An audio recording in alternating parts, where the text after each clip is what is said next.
All right, and we are live.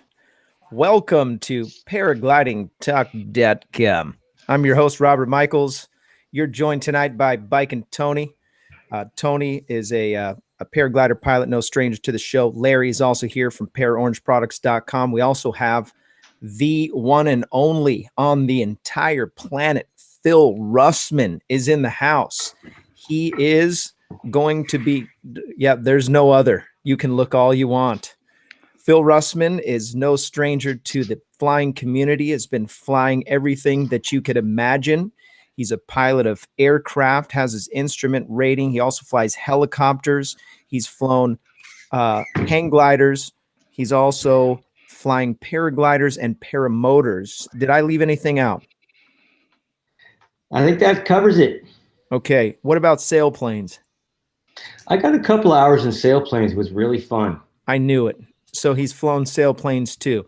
So before we dig in, we're going to ask him all kinds of great questions. Have your questions ready. We're going to take some time during this show to get questions from the chat. There's already 30 people logged in. So grateful that you're here. Look at that, 32. It's climbing like never before. Welcome. And for all those who are waiting ahead of the show, so glad that you're here in the chat hanging out. There are benefits if you're in the chat and you mention, say hi or something in the chat, your name will be automatically entered into certain drawings. Whether or not the drawing happens before, during the show, or after the show, we'll let you know. And we've got some great things coming up with the future of paraglidingtalk.com. We just recently started, we got sponsored, if you could believe that. Para Orange Products is a sponsor of the show. Paraorangeproducts.com. You can find all of your gear that you want, all kinds of good stuff for paramotoring. And their logo is for Parapilots by Parapilots. And so actually, Larry's with us tonight. If you have any questions for him, feel free to reach out to him in the chat. Or after the show, you can comment in the comments, and we'll get you guys connected. But go check out what he's got on paraorangeproducts.com. If you're interested in maybe selling some gear or promoting something that you like on the show, reach out to me through the website, paraglidingtalk.com. And we look forward to hearing from you. If you want to get on the mailing list, there's an email list. You can go and find that somewhere on the website. And if you're interested in being a moderator for the show, we'd love to have you. Put your information and tell us why you think you should be on the show, and we will put you to work. Without further delay, so glad that you're here. By the way, 3 of my favorite people on the show tonight, all at once. Russman has been my teacher. The very first phone call that I made, I was scouring the interwebs, and I found this local phone number, and it had paragliding stuff, and that was lighttouchfilms.com. And I found the 619 area code, and I said, wait, he's in San Diego. And I called the number. It just so happens that Phil was getting ready to leave for a vacation or something. He was going to go do some flying in Hawaii. And he answers the phone. He goes, listen, I want to encourage you. There's no wrong answer. You may like paramotoring. You may like paragliding. No wrong answer. But he said, for some reason, he said, I think you're going to do free flight. And he was right. And ever since, we've been flying together, and he's been helping me to learn little things here and there. And just a great, probably one of the best instructors. Everyone I talk to says that he's one of the best instructors in the business, although he doesn't instruct anymore. Is that true? I do some transitions, do a little training here and there, but not very much anymore. A little bit here and there. And I'm very grateful I made the cut. Yeah, if I remember correctly, you asked me about powered paragliding. You were all interested in powered paragliding, and I started listening to you, and I thought, this guy really sounds like a free flight guy. And so I said, maybe you should consider free flying. Were you interested in either or both when you called? Because No. if I remember correctly, you were mostly interested in power. Yeah, I didn't know you could just go and huck it off of a hill and go fly around. Right, I'd watched a right. few videos. So I can tell, because sometimes people will call me up and I get the feeling, you might enjoy free flight a little bit better. And I steer them in that direction. And usually it's the right call. I can kind of tell because they have a different personality. And in fact, the people that I do teach powered paragliding to, as they're getting into the sport, I say, well, welcome to the second to the last sport you'll ever do, because the last stop from there is paragliding. That's awesome. And another one is people sometimes ask me what I do when I was teaching. And I say, my job is to turn powered paraglider pilots into paraglider pilots. That's funny. I didn't know that. Yeah. Very interesting. So my first question is the cookie cutter question. And it is, how did you get into paragliding, whether paramotoring or free flight? How did you end up doing it? Well, I'm one of the people that has this bent gene that says I got to fly. There's not many of us. But when the switch is on, the switch is on, and there's nothing you can do, and there's no cure. You just have to fly. And I was interested in flying ever since I was a kid. My mom was a pilot. She started flying in 1960, or maybe a little bit before that. So I was around airplanes all my life, and I started hang gliding in the 70s, and added fixed wing and helicopters. I didn't start paragliding until and oh no, losing connection, Phil. And a guy was looking at me, and we started talking. He was kiting his paraglider. I walked up to him, and I said, that looks. And so he said, "Hey, you want to try it?" And so I got into the harness, and he was flying an extra large paraglider. So it just, of course, now that I'm in the air, everything is pretty easy. Crap. I don't know, ground handling isn't that hard. But that one moment that I got lifted up into the air was that anti-gravity feel. Interesting. So, yeah. Where was this? That was at Torrey. Okay. Yeah. And then when was this? 1999. And then, so I started paragliding, and I met some people, including Jeff Goin. And at that time, Jeff Goin had gotten into powered paragliding, and he was talking about starting this organization called United States Powered Paragliding Association. And then he started talking about making a video. He was trying to figure out how to do that. And I said, well, I spent a decade in Hollywood making TV shows. Maybe I can help you. And so we talked about that, and I showed him some of my stuff, and he said, okay, let's do it. And then the William Shatner thing happened, where we met William Shatner and helped him do a paramotor flight into a convention, and then we got him to say a few words for the video, and that just added to the video, and the rest is history. That is crazy. William Shatner? Wow. Is he cool or what? Yeah, he's a really nice guy. Yeah. And I actually got to fly with Captain Kirk. What a trip. Did you, does he fly fixed wing stuff too? No.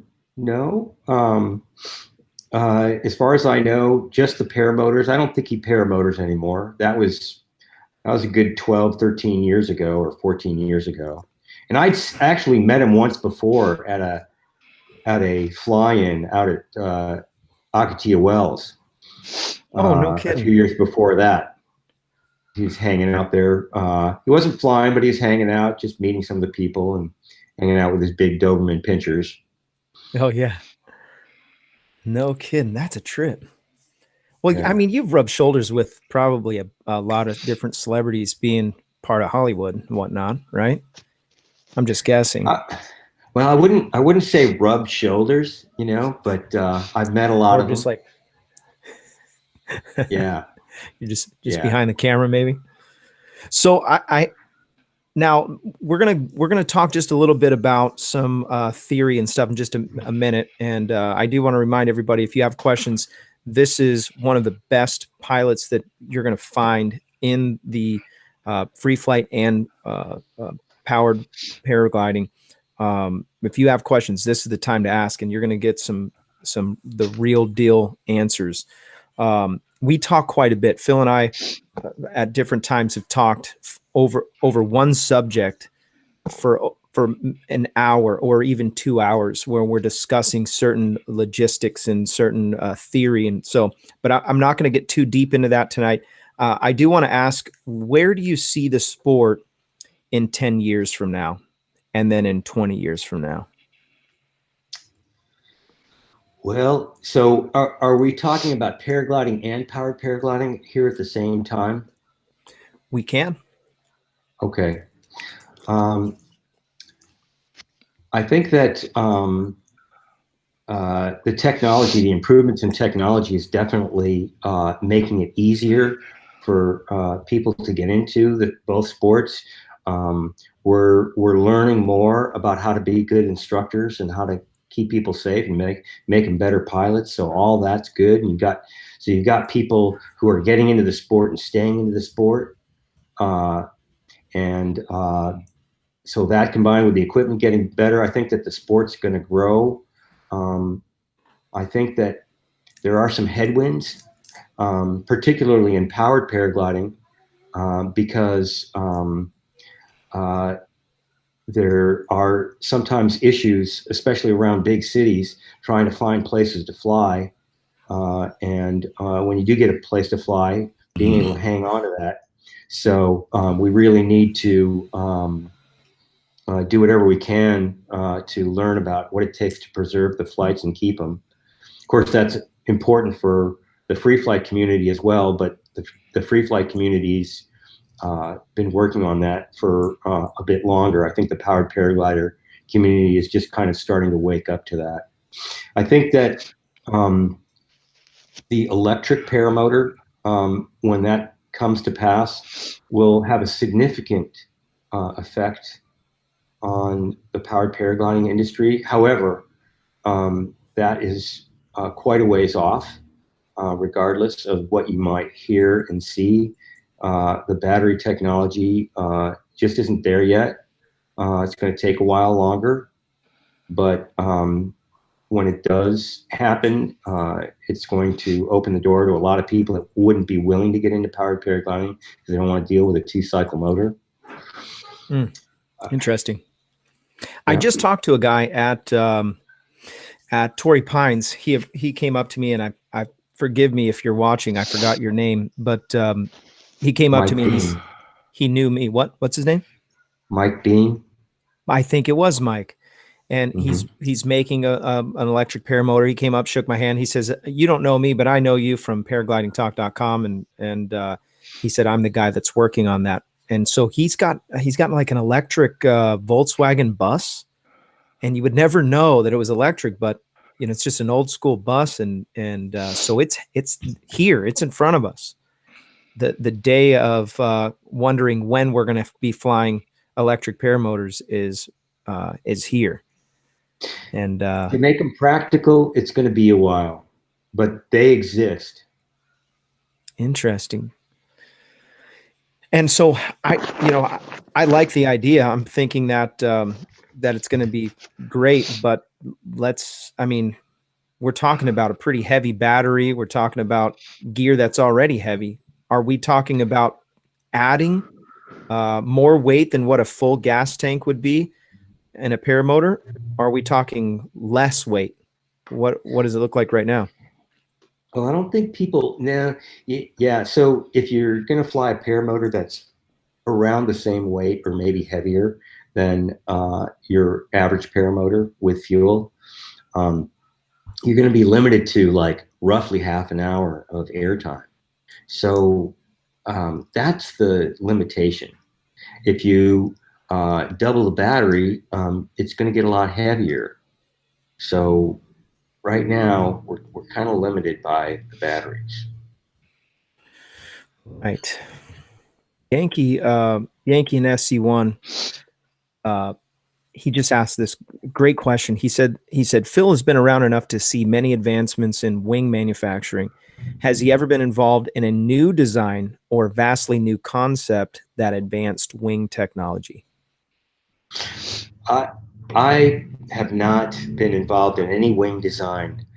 Although when I was a teenager, when I was hang gliding back in the 70s, I got to test fly hang gliders. But other than that, I haven't really done anything with wing design. But it is exciting to see all the new stuff, and especially in the last few years, the stuff that the leading manufacturers have been coming out with is absolutely fantastic. Okay, so you sell gear, you sell paramotor gear, free flight flying gear. When I'm interested in getting some gear, you're my go-to, and I want to recommend that if you're going to buy gear, you need to get a hold of Phil. I'm not just saying that because he's on the show or because he's training.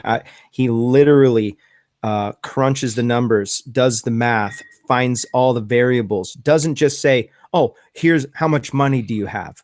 He doesn't even consider that when he's talking to you. He's going to try to figure out what is the very best for what you want. And he's been around the sport for a long time, so he's got the right answers. And I've listened. I've observed a lot of things that he says. And go ahead, Phil. So I appreciate your plug, for my company and selling gear. I'd like to encourage people to also consider buying locally, especially if you're new, buying from your instructor, whoever that is. So in fact, when you're new and you're getting into the sport, pick your instructor first, then decide on the gear and get your gear from your instructor because he knows you. Now, companies like mine that sell many different brands are good companies to go to because we're not married to any particular manufacturer. We're not an importer. We don't make more money selling one kind of gear than another. But if you're new, find an instructor and go with him, whether that be local or whether you have to travel across the country. And then even if you're not new, if there is a local instructor or somebody that does support the community and does a good job, then maybe give him the business. Because one of the most important things for powered paragliding in the community in general is to really support the instructors and keep them healthy and strong and doing the good work that they do with the students. And by the way, Phil didn't ask me to plug this. I feel strongly about he's taking good care of me, and I really believe in his style and his structure. By the way, I heard that you know some pretty serious math. Is that true? Well, I used to. Tell me. Yeah. So no, seriously, tell me, because this is going to sound funny, and I don't want to be like a joke, but I heard that you were literally at rocket scientistry level of math. Yeah, so I got my master's degree in aerospace engineering from Stanford, and then had a career for a few years in the aerospace industry. I actually went into human factors cockpit design and worked for Boeing. So it was kind of an interesting job, and very interesting to be an engineer, a pilot, and work on human factors.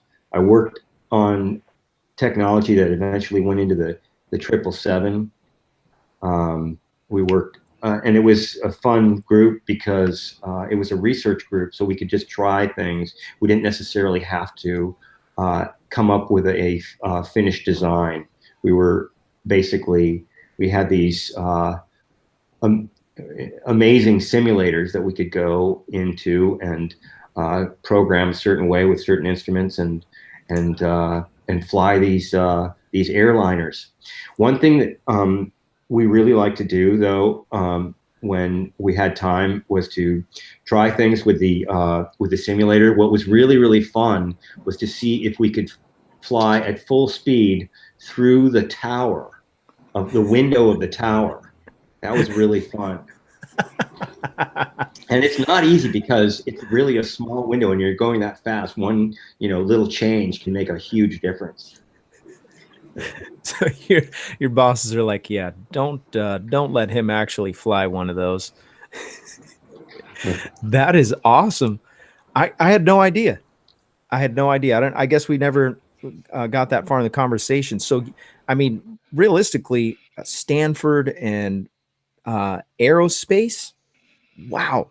So I can't imagine the pressure. Was this something that, and I don't want to drift off too much, but is that something that your parents encouraged you to do, or is that something that you knew, I'm doing this? This is what I want to do? My career and education has been kind of drifting in various directions until I kind of started to figure out what I wanted to do. And that was probably not the best direction. Before, my undergraduate degree was in bioengineering, and that was also a mistake. But then I went into Hollywood, and that was a lot of fun and learned a lot, and studied screenwriting at UCLA. And so then I started to get more on track about the things that interested me, which is storytelling and flying. Interesting. Storytelling. Yeah. Russman, I need you to come on every show. You have I didn't realize this, but until right now, you have the most interesting man trophy award. You have just been awarded tonight by paraglidingtalk.com, most interesting man. Congratulations. I know that we could get somebody on here who's more interesting than me. I hope we can, or your show's doomed. Are you serious, bro? You were. That's insanity. Okay, so anyways, let's get down to the nitty of the gritty. You said it. Now we've talked about this a little bit. Let's just touch on this real quick. Where do you see the sport in 10 years from now, if there's not some dramatic changes in people's attitudes? Well, like I said, I'm concerned about site preservation, particularly for powered paragliding.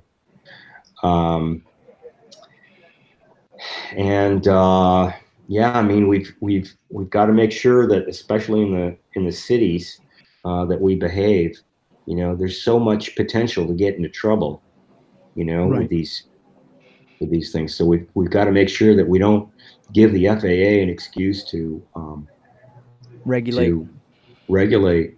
And the FAR 103 is a really short 2-page set of regulations that applies to both powered and unpowered paragliding. And so it doesn't take long to figure it out.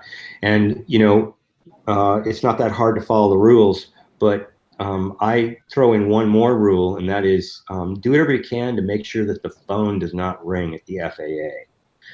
Okay, because it's not enough if you're just following the rules. If you're following the rules and somebody complains and calls the FAA, they really hate answering the phone. Of course, they're in the government, so they really hate to answer the phone. So you do not want the phone to ring at the FAA. That's the goal. That's the number one rule right there. Number one rule actually is don't scare the instructor, but number two, don't have the FAA phone ring. Don't scare the instructor. That's good. Very, very good. And anything else that guys can do? What were you going to say? About, I was going to ask you, why don't you tell us about are you going to tell us about your transition? No. So the next question is, no, I had a great time. By the way, thank you everybody for your kind comments in that video. My phone was just buzzing all day long, and I try to respond to everybody's message. And so really appreciate your feedback and everybody saying not kind things. But I felt like it was a very smooth transition because you made it smooth. We spent a couple hours on the ground on Friday night. Then Saturday in the afternoon, we did a hang test. We talked about theory. We talked about fundamentals. And then we went out there and did some more kiting. And then we made sure that everything was right. And that's why it went as smooth as it did, because we did the homework on the ground ahead of time. Yeah, so I did want to say that. But so I want to ask you this. You've been in the sport for a long time. And you've learned some things over the years. Tell us a time when you made a mistake that you wish you didn't make, and what you took away from that. And I'm sure that there was at least one. Yeah. Oh, a time that I made a mistake. Yep. Flying. Free flight or powered. I don't, either one. I'm good. And yeah, the chat just agreed with me. John Staples agreed with me. They like that one? He said, yeah. I'm sure he was talking about something else, but I know that he agrees with me. Right, John? Yeah. Well, I'll give you a couple. Yeah. One, I was flying with Jeff Goin and some others in Mexico, and we decided that it would be really, really cool to go up above the clouds. Okay. And we were on the coast, and it was, you could squeeze through the cloud if you were in the right place without getting into the cloud, but there weren't a lot of openings. Well, anyway, we were flying along, and I actually have video of all of this that I'm telling you right now. I've never really put it on the internet. I suppose I should. But we're flying along, and I was flying one of the old 172s, and the decompression valve blew out. So when that happens, the engine quits pretty quickly. Just stops. It's just like it's done running. And I kind of knew what had happened, and so I got on the radio and I told everybody that I'm going down. And basically, we're above the clouds. Oh no! And so I have to fly through the clouds, and I wanted to make sure that I was flying away from the mountains. But the bad thing is, if I'm flying away from the mountains, I'm flying out to sea. Well, I got a bead on the sun and decided to I'd rather land in the water than hit the mountains. Oh, and so I went down through the clouds and just waited. And all this is on the video. It's a one sequence, uncut one video, and you can hear my voice and you can hear everything. And then I broke out underneath the clouds and realized that I was pretty far out over the water. Oh no! And so I turned and started headed towards the beach. And after a few minutes, realized that I was going to make it. But that was a little nerve-wracking. So you made it to the beach? Made it to the beach, right. And Jeff Goin came and brought me some tools, and we put it back together, and I flew back to camp. Oh, no way. So he goes and gets some tools, flies, lands where you're at, gives you the tools, but he had to know where you were. How did he find you? Oh, the rest of those guys just spiraled down through the clouds and found me. No kidding. Yeah, yeah. What'd you learn from that? Don't be above the clouds if you don't know what's below you, because you never know when you're going to have an engine failure. And in fact, the real moral of the story is you just never know when you're going to have an engine failure. So just be prepared for one, and you don't put yourself in a situation that if your engine quits, it's not going to be fun. Oh my gosh. Okay, hold on. We're at the halfway mark. You don't get to tell this. I was going to tell you another story. You have to hold that story. Okay. We're going to do a commercial break. Okay. ParaOrangeProducts.com. You need to check out ParaOrangeProducts.com. Larry, what are you up to, man? Talk to me, brother. You know, I'm glad we're on the subject of things that could happen, because we actually changed what I was going to show you tonight, because I had a situation last Saturday. Flying, I fly in Florida, Central Florida. Beautiful day. It's a day we dream about. 3 of us took off from Gator Field. Bob, another Phil, and myself. Wait, you got a camera? It was just gorgeous. I didn't have one with us that day. I think Bob had a camera rolling. Okay. All right. Just a beautiful day. We flew out to a friend's place. We were almost up probably 2 hours. We were all on quad, so we're not foot launch guys. And just perfect. Phil, the day you dream of. 2,000 feet, just buzzing around. Came back, landed. We had perfect launches, perfect landings. And if you fly with me, you know I do a pre-flight and I do a post-flight. And when I do my post-flight, one of the things I do is I clean my prop and I cover my prop. And I do that for the reason of checking my leading edge. And lo and behold, as I was ready to clean my prop, I found that I took a strike on my pretty new 3-blade prop that I just put on a while ago. Fiberglass, and there it is. Or wood? No, this is wood. This is wood. Oh no. And I said, oh boy, that's not good. A week before I had done my oil change, because I fly a 4-cycle 250cc water cooled, so I change my oil every so many hours. And I thought when I changed my oil, maybe I left a wrench, or maybe something silly like that. So I said, this just doesn't sit well. And I packed my machine and went and got the trailer, packed it up, brought it home. And what actually happened, a bolt that holds my coil from my spark plug onto my engine broke and did hit my prop. So as careful as we are, these things happen. So for that reason, I want to show you a product that we didn't design it, but we make a product that's a prop cover. And when we did put this prop cover out, the reason was not to save your prop and make it look good and save it from the wind and the dust. The idea behind the prop cover, and it's orange like our name, was a tool to make you check your prop. Before you put it on, clean your prop, check your leading edge, and then when you're ready to fly, take it off and make sure everything is fine. And that's why we made these, not so much to keep the dust off the prop, but as a safety factor.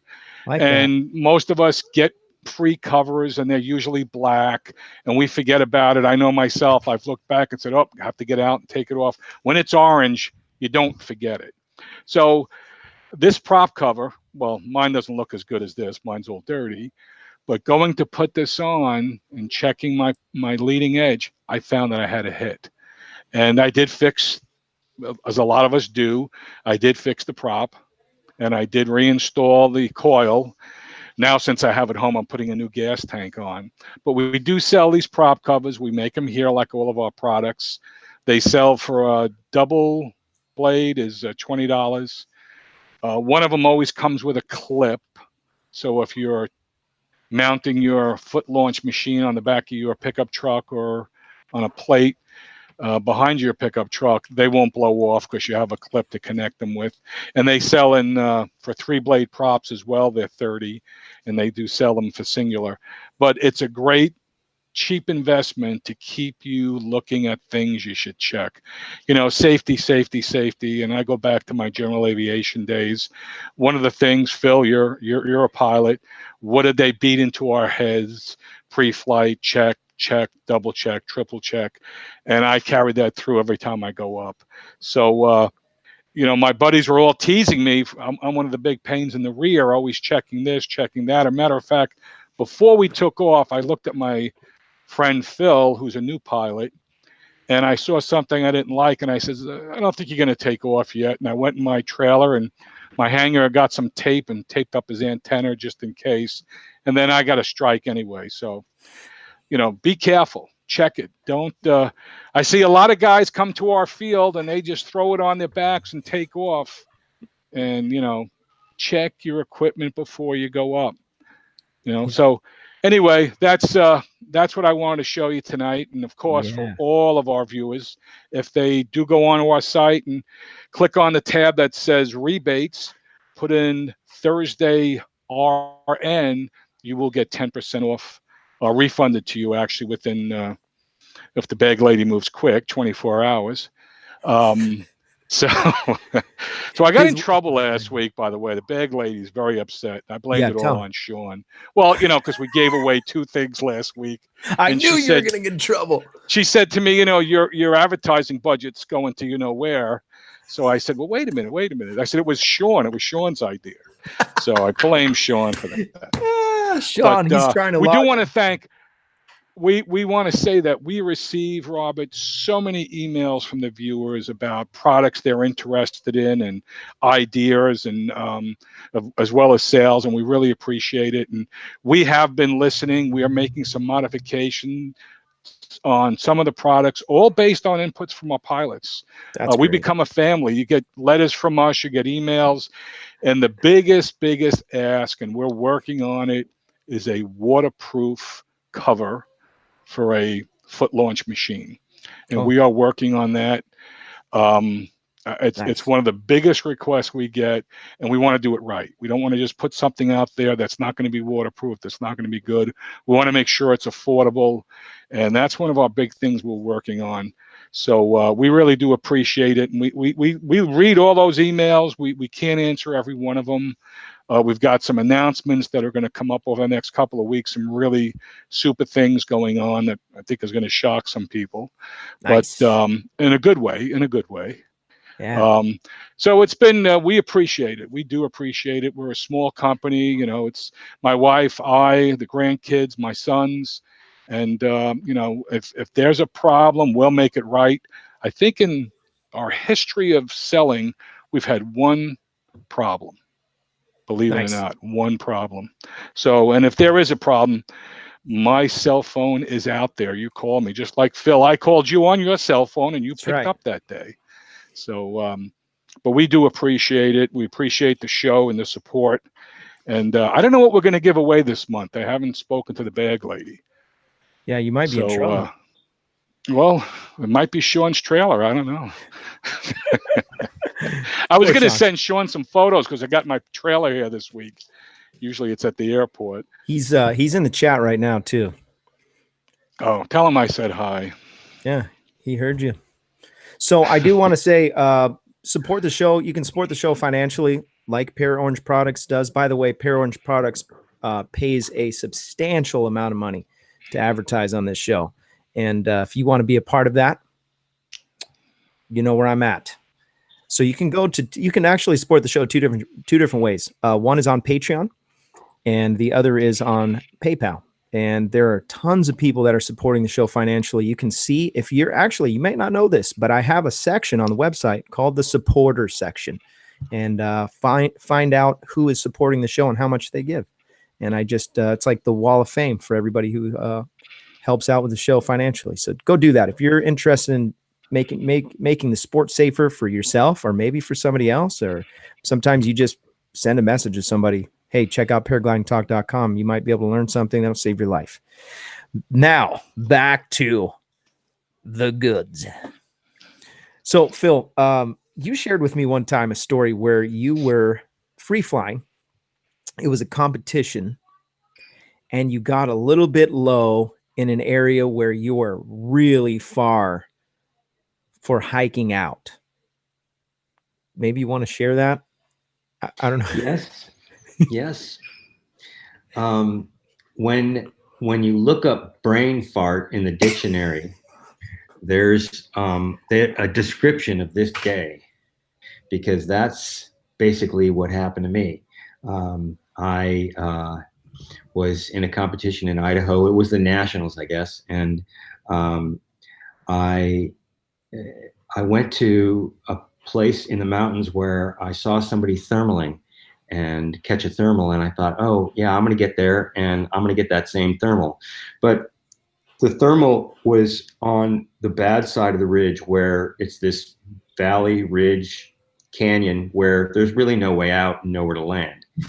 But for some reason or another, I just at that moment just thought, you know what? This guy got a thermal there. I'm going to get a thermal, and that's the end of it, and I'm going to get out. Well, there was no thermal, and I got stuck in there. And so now I'm flying down this valley, and it's a forest with, trees that are, 100 feet tall, and some of them have been burned out. So now we're flying through a forest of these spiky 100-foot pine trees. Spears, basically. And I'm between them because I'm flying between them. That's how low I'm getting. Gosh. And just kind of flying down this valley, wondering, this is just not going to end well. And then I saw basically a scree slope on the side of the canyon that I said, you know what, I am going to land on that scree slope.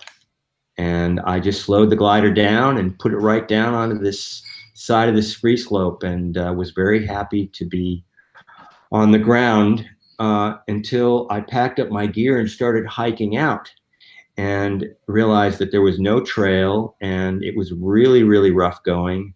And it took me about 5 hours to get out of there, but eventually I got out with a bunch of cuts and bruises and banged up from just breaking branches to get through brush and walk through streams and what have you. But I got out. And as I got towards the road, got closer and closer to the road, I started to come across people that were just traipsing along with their, out for a little Sunday walk with their kids and the tricycle and whatever. And they would look at me like I'd been out in the wilderness for weeks. And they really felt bad for me, and they were offering me things. Do you need it? Would you like some water or something? And yeah, so that was a little embarrassing. But and then it was really embarrassing when I got back and found out that a lot of my friends had flown all the way to Goal and got to ride back in the retrieve vehicle. So that's that story. Oh no! So, did your radio? Were you radioing between pilots at that time? Like, I'm going down a really bad place, guys. There were people that got on the radio that actually, once I got down, they said, "Are you all right?" And I was able to tell them that I was. So there's you're a local hero when people tell stories about you when you're not there. There is a guy that, this may have been on another show. Forgive me if you guys have already heard this, but there was a guy, a friend of yours. He went to Wisconsin, and he broke the foot launch free flight record. And then a week later, you went there and beat that record by about 10 miles or something like that. Is that true? Minnesota. Oh, Minnesota. Yeah. He was very angry. Oh, so first of all, who is there a trophy or something? Is there some organization that holds some kind of a thing? No, it's really you do well and you break records or win competitions, and there really isn't. It's just all just glory in your own head in this microscopic community. There's really not much of anything that you get. And nowadays. There's nothing for there.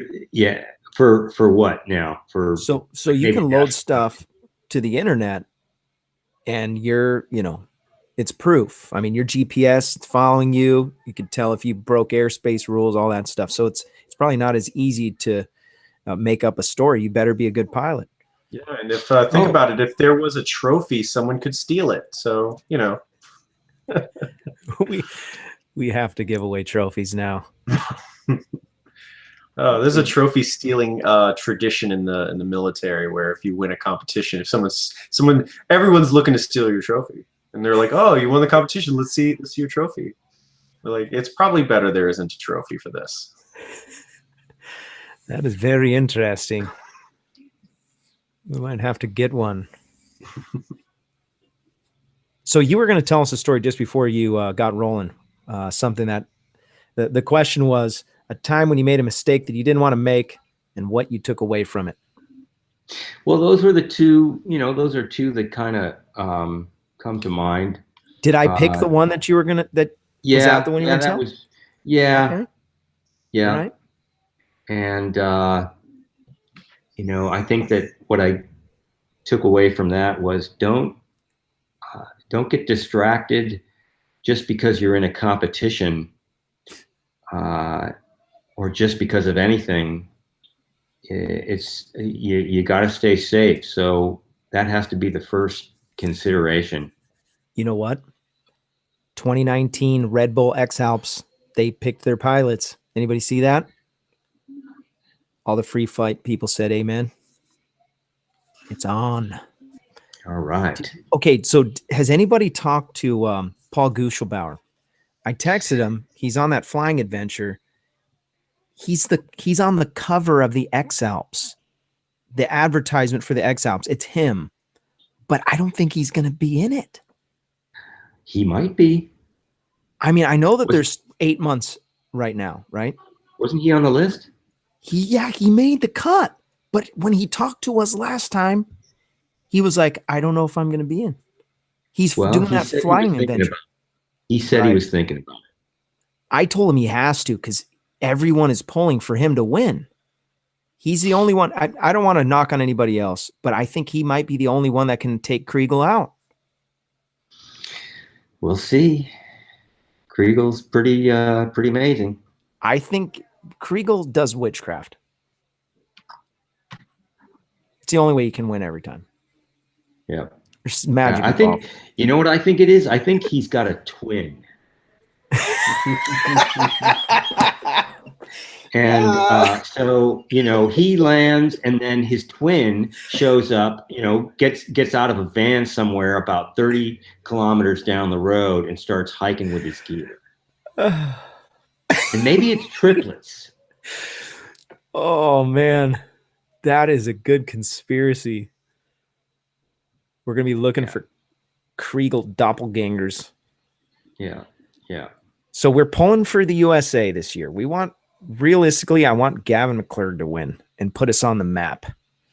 So Gavin got picked. Did you notice that we had a female make it in? Her name is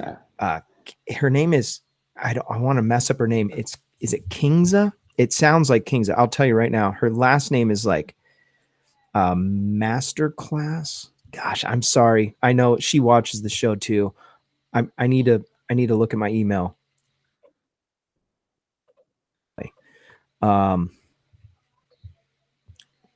Hold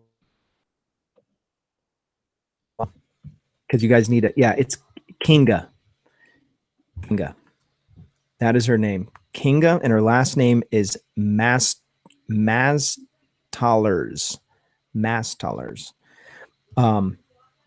She won a bunch of competitions. She got some big distance record there in Europe, and then she broke a bunch of records in women's competitions. And then so this year she got accepted. There's another female too. I didn't catch her name, but I thought that was interesting. You can find the Red Bull X Alps 2019 on Facebook. You can find all the details about what's coming up next and who's getting picked and who made the cut and all that. But that's going to be a good one, man. I'm excited. When I first got into the sport 2 years ago, because they skip a year. Is that what they do? Yes. Yeah. So last year I was like, where's the X Alps? When are they doing it? And so they skipped a year. And so now I'm really fired up. I didn't really understand in the beginning. What do you think about competitions now? Oh, for me? Yeah. Or competitions in general? Yeah. I mean, are you still getting into competitions?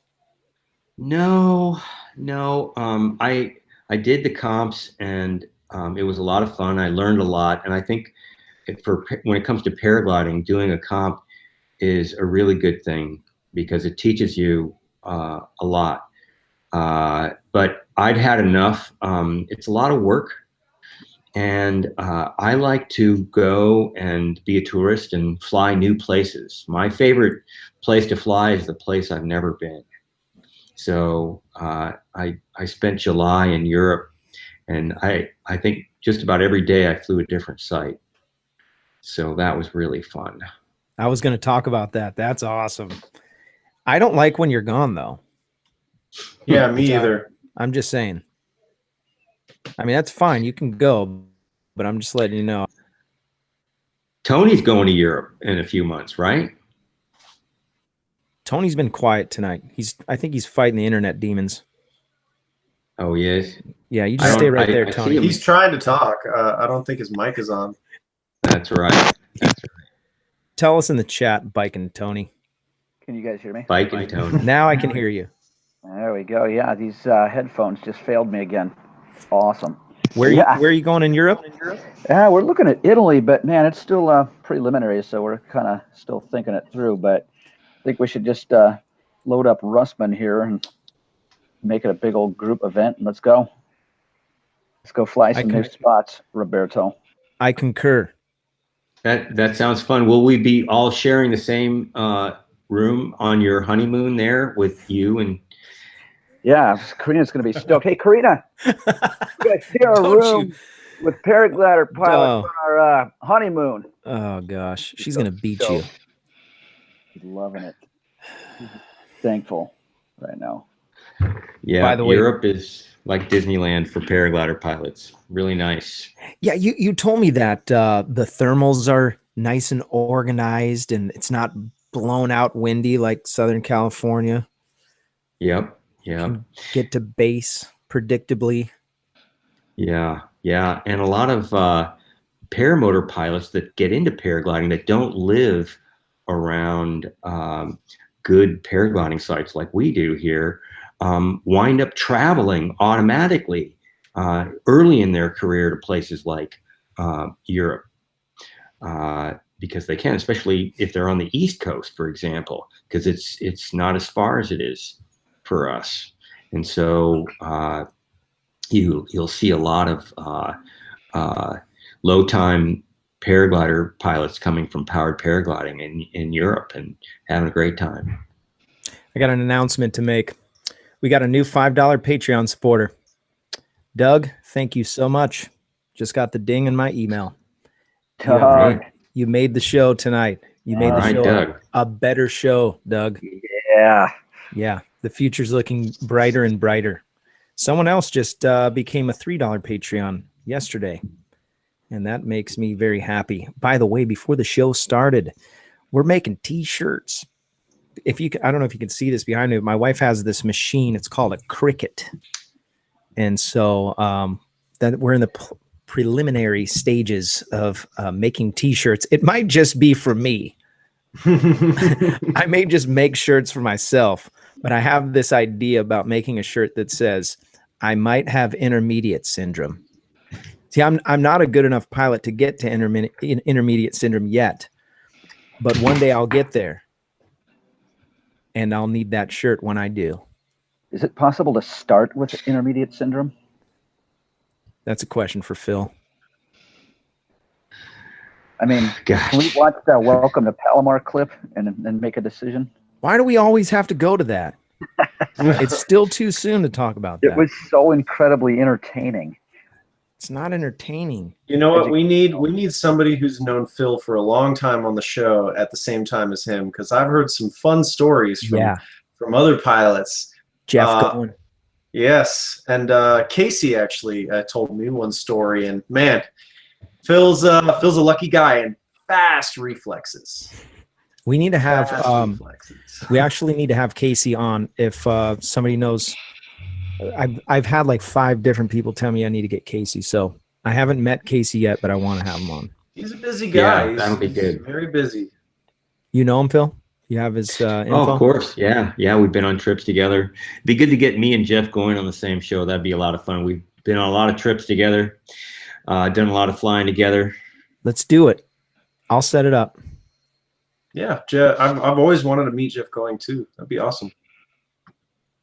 Yeah, we interviewed him. Did you see that show? I did. I saw parts of it. Yeah. Yeah, he's a good guy to have on. Actually, I think multiple people told me to get Jeff on. And Jeff talked a lot about Russman on the show. So, yeah, that'd be a good idea.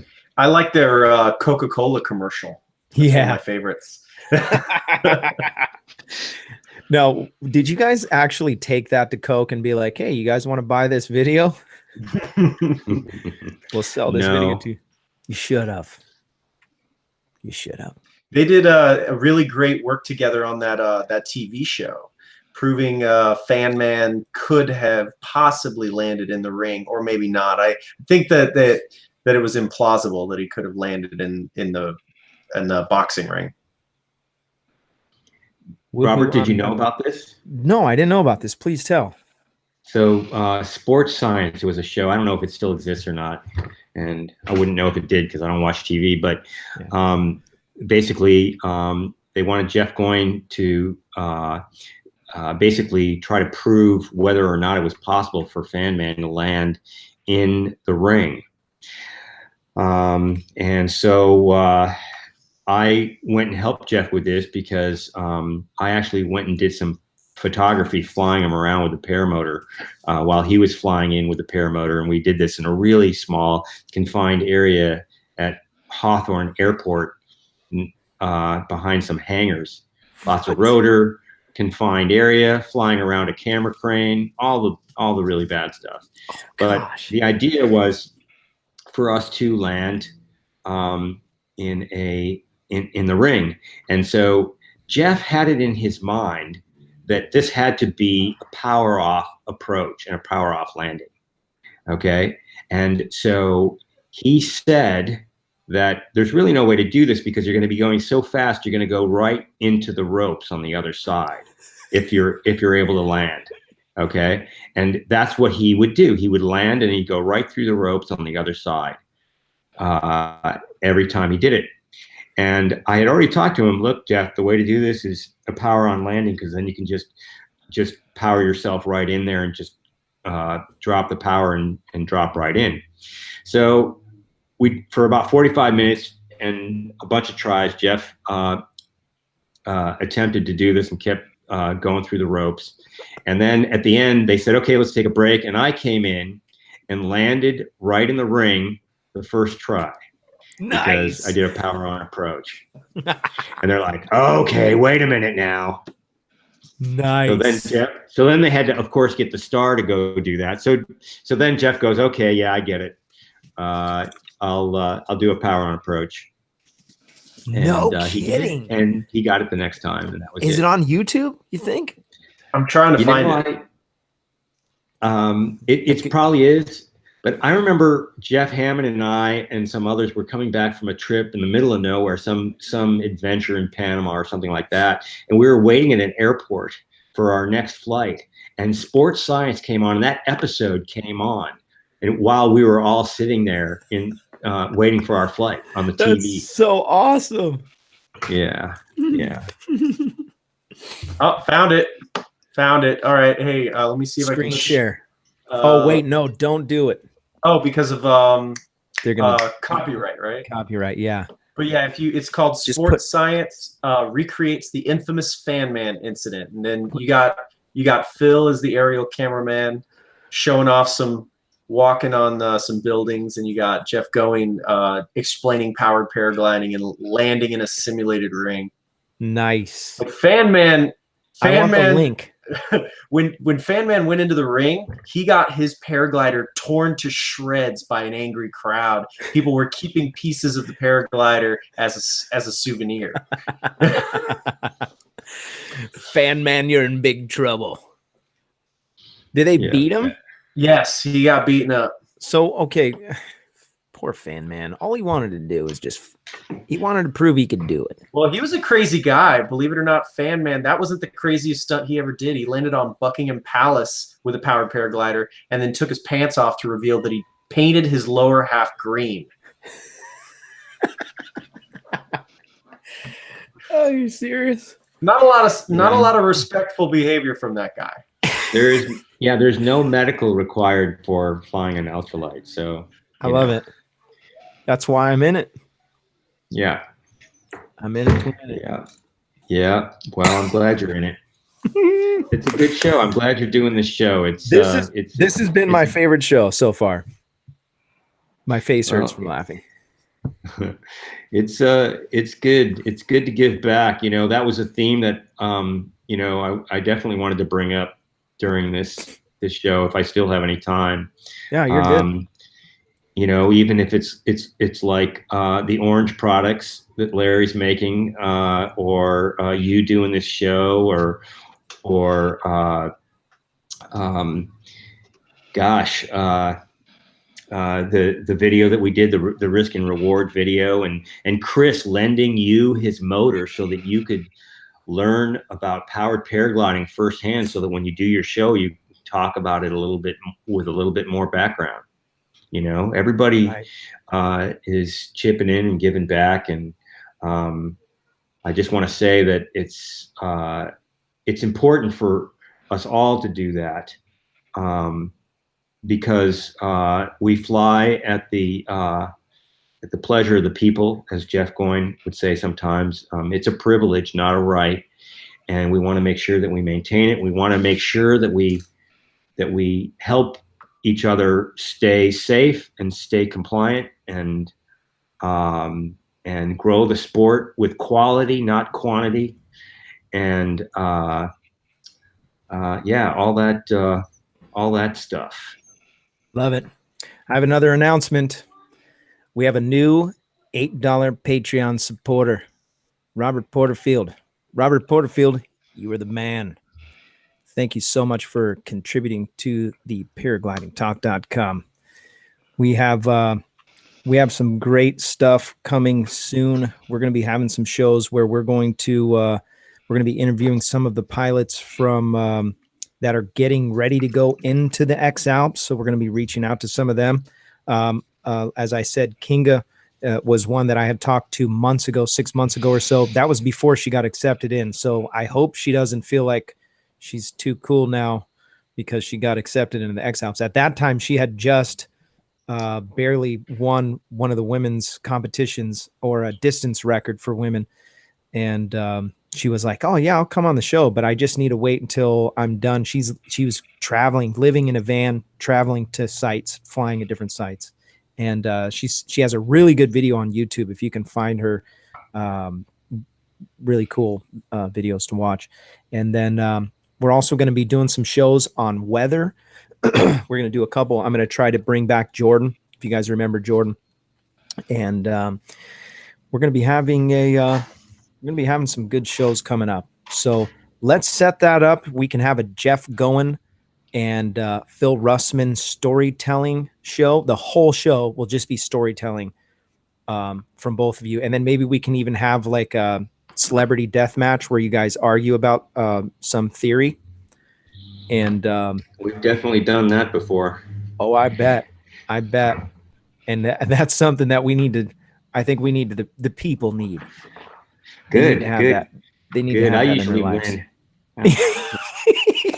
So Robert, I'm not in the chat, but I do have a question. Yeah, bring it. As a committed paragliding pilot, my question to you, Phil, and I guess the rest of you gentlemen tonight, because I think you folks do a lot of free flight as well as paragliding powered. What do you prefer, free flight or a PPG? Oh wow. I prefer paramotoring myself, just because of the mobility. Like you're not tied to the land. You get to go explore places you wouldn't normally go. But it's noisy, and it's heavy, and it's not as peaceful and enjoyable in certain ways as paragliding. So it's really depends on what you're trying to do. Robert, what do you think? I think my answer is biased right now. Mm-hmm. I'm still the kid at Christmas. I just got to fly for the first time. I'm still giddy about it. I'm trying to strategize how I can get my own motor. Yeah. For me, yeah, I love free flight.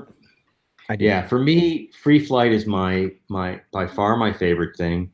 I think, I've spent more time in the paramotor industry, but I've done a lot of transitions in both directions, from powered to unpowered, unpowered to powered, and I've seen why people go from one to the other. And I don't want to say that they're switching, they're adding typically, but I think there are a lot of reasons to go either way, and there's no right answer. The answer is going to be different for everybody. But if you have the time and the money and the means to explore the other, I strongly suggest it, and you will get a lot out of it. Don't miss the opportunity if you can do it. What do you think, Larry? It's something I've thought about. You got to remember, I'm a little bit older, a little bit bigger now than I was in 2005. 63. Okay. And how tall are you and how much do you weigh?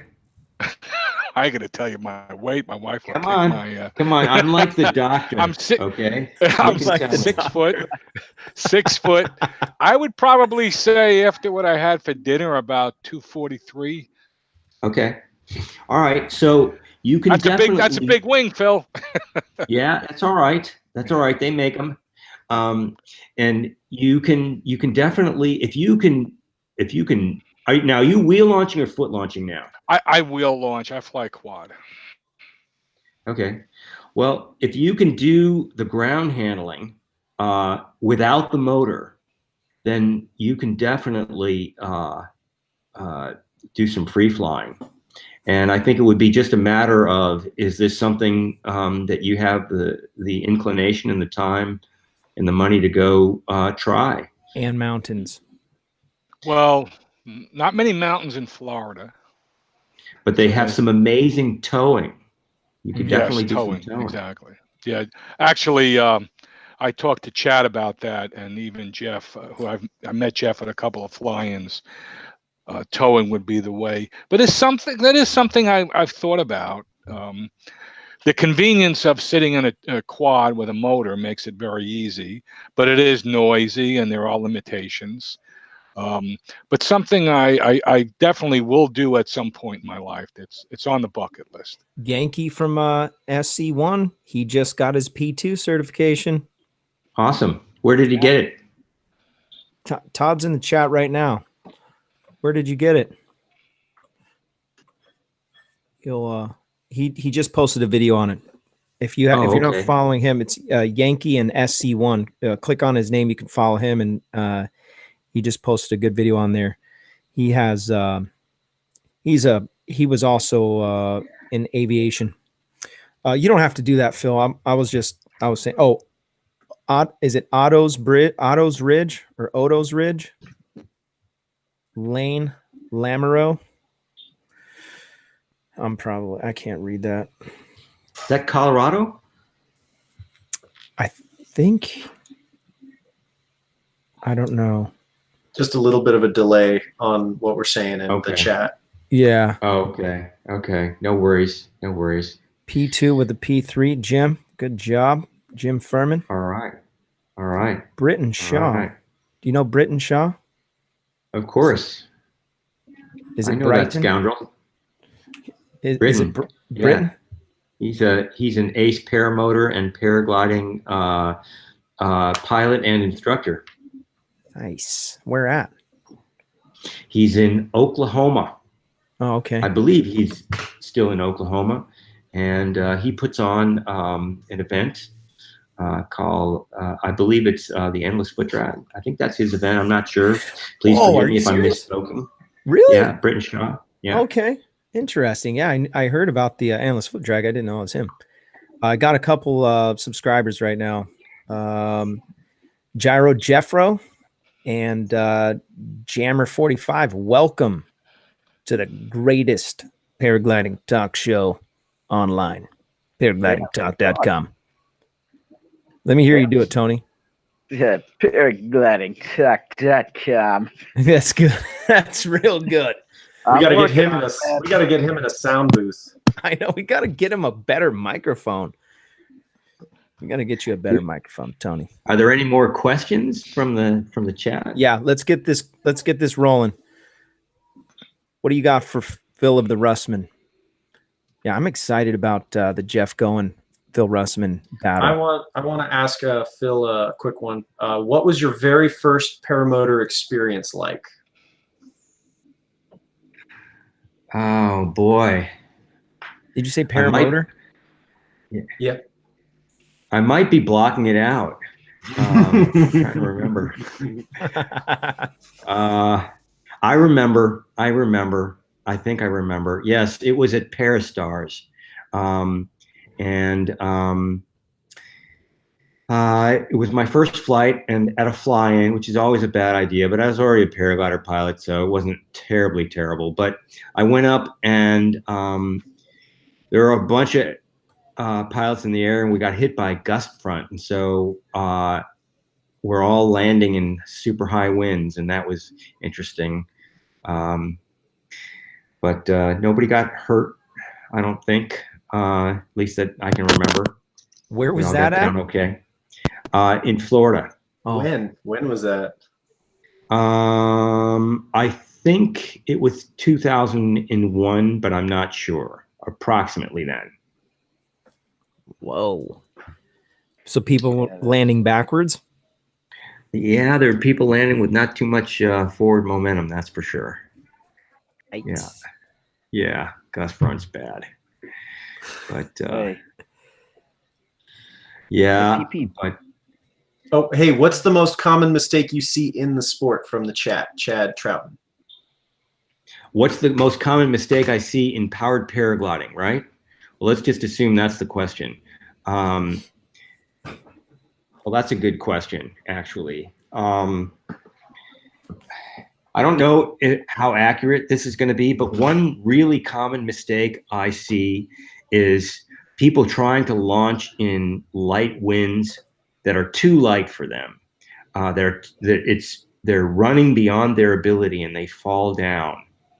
And maybe they hurt their arm or their shoulder. And so you want to kind of work up to those no-winders. I think that now that the instruction and the equipment is getting better, that's happening less. But that's been a common problem. There are little mistakes, much smaller mistakes that are made more often, like maybe a mistake on landing or something, or some other launch mistakes that don't have that great a consequence. But that's the most common kind of injury I've seen. Jim asked another good question. He said, when should you think about an SIV? Well, I think that you should consider doing it as soon as you're a good launcher and lander, and you feel comfortable in the air. So when you feel really, really comfortable launching and landing, I'd start thinking about doing an SIV. There aren't many places that do it. My opinion, the best in the country is Chris Santacroce at Superfly, but he's pretty busy. Yeah, I tried signing up, and they were booked until next year. Yep, and I tried to get him to come back on the show, and he hasn't responded to my text yet. Right. Yeah, I had that experience too. The same thing, but popular dude. PPG Bobfather had one that resonated with me. As a fixed wing glider pilot, I'm very nervous about a thermal that can collapse a soft wing. And That's a good question. as a guy that came from hang gliding myself, that was the biggest hurdle for me in free flying paragliders. So I guess the question would be answered differently depending upon whether the gentleman who asked the question is talking about powered paragliding or free flight paragliding. Do we know whether his interest is in one or the other or both? Yeah, it doesn't say. Maybe you can clarify. I'm guessing that if he's a sailplane pilot, he's likely interested in paragliding without the motor. And if that's the case, let's just answer the question that way, and maybe we'll find out differently. Were you going to answer it, Tony? No, I was going to let you do it and see what you thought. I just echoed that same concern coming into paragliding from hang gliding. Yeah, the answer is that well, there's a lot of us doing it, and we're when we've got good training and equipment, we're keeping our wings open, and when they don't stay open, they open up pretty much right away, unless you start yanking on the brakes, right, Robert? I'm sorry, I couldn't hear you. You broke up. Yeah. Oh yeah. Next question. But- Athon wants to know, Phil has ever. What reserve do you use, Phil? Have you thrown the laundry? Okay, stand by. So regarding the thermals and losing the wing, I think that it's a lot safer than you think it is. Now, granted, there's nothing between you and that wing but those lines. So if the air is coming from above, the wing is going to collapse. But if for whatever reason that may happen, you may have a collapse. These wings are designed to open up very, very quickly, almost sometimes faster than you can look up and see it. You'll hear it even before you'll feel it or certainly see it. So and then as you become a more and more experienced pilot, you become familiar with how to actively pilot or keep the angle of attack at the appropriate amount so that the wing doesn't collapse when you're flying in and out of these thermals. And as you move up, you can handle a higher and higher aspect ratio wing, and there's about 4 or 5 different levels of wing that you can move up, and you move up at the right pace, and you're going to be fine. And then you go and do these SIV maneuvers sessions, and you collapse the wing on purpose, and then you become very familiar with and confident with the way that these wings open up very, very quickly, and how you can control a wing and continue to fly along even when the wing is collapsed. So the good news is it's not as bad as you think it is, and you're going to love it, especially if you're a sailplane pilot interested in getting into paragliding cross country, because instead of having $100,000 aircraft that you're responsible for, you've got a disposable wing that if you landed in a tree, you can just walk away from it and go buy another one. So now, what about the question about the laundry? I've never thrown the laundry. And I've been with people who have, but I've never thrown a reserve. And did the question also ask which reserve to get? Yes, he asked what reserve you use. I know what you use, but I want you to tell me. Yeah, I have a Beamer 3 Light, and that's the 3rd generation of the Beamer, which is a steerable reserve. It looks kind of like a Regalo, and it's a great reserve, super lightweight, and very low descent rate. But there are different types of reserves, and there are various arguments for which kind of reserve to get, whether it's a round reserve, a square reserve, now there's semi-square reserves, and steerable regalos. And there are arguments for all of them.